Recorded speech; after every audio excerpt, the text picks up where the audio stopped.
លោកគៀតហ៊ុលអភិបាលក្រុងប៉ោយប៉ែតដឹកនាំក្រុមការងារចុះស្ថាបនាកំណត់ផ្លូវបេតុងមួយខ្សែក្នុងភូមិមិត្តភាពសង្កាត់ប៉ោយប៉ែតក្រុងប៉ោយប៉ែតខេត្តបន្ទាយមានជ័យ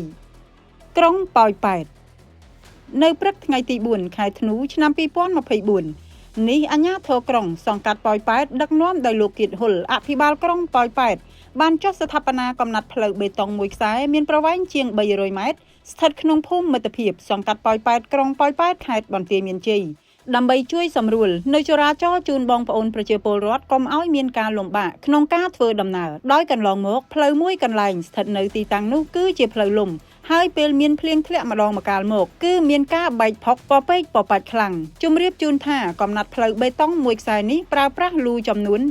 298កង់និងឌីហ្គាចំនួន6ប្រើប្រាស់ថវិកាអស់ចំនួន$32,354ហើយក្នុងថវិកាស្ថាបនានោះដែរក៏មានការជួយឧបត្ថម្ភពីសំណាក់លោកងៅមេងជ្រួនដែលជាអភិបាលរងខេត្តបន្ទាយមានជ័យនិងភរិយាបានឧបត្ថម្ភនៅថវិកាចំនួន$18,152លោកលឹមសេងលីឧបត្ថម្ភ$1,000និងប្រជាពលរដ្ឋមួយចំនួនទៀតរីឯលោកគៀតហ៊ុលអភិបាលក្រុងប៉ោយប៉ែតលោកបានជួយនៅគ្រឿងចក្រសម្រាប់គៀកិនឈូឆាយក្នុងនោះលោកពុកលំចៅសង្កាត់ប៉ោយប៉ែតបានឲ្យដឹងថាទីតាំងកំណត់ផ្លូវបេតុងដែលស្ថាបនានេះគឺមានការជំរុញនិងជ្រោមជ្រែងពីលោកគៀតហ៊ុលអភិបាលនៃគណៈអភិបាលក្រុងប៉ោយប៉ែតដើម្បីឲ្យក្រុមការងារសង្កាត់ចុះរៀបចំស្ថាបនាភ្លាមសម្រាប់ចរាចរណ៍ជូនប្រជាពលរដ្ឋធ្វើដំណើរក្នុងនោះផងដែរលោកគៀតហ៊ុលអភិបាលនៃគណៈអភិបាលក្រុងប៉ោយប៉ែតបានធ្វើការកោតសរសើរដល់សប្បុរសជននិងប្រជាពលរដ្ឋដែលតែងតែចូលរួមសហការស្ថាបនាផ្លូវបេតុងនេះជាមួយនឹងអាជ្ញាធរសម្រាប់ធ្វើដំណើរលោកអភិបាលបានបញ្ជាក់បន្ថែមទៀតថា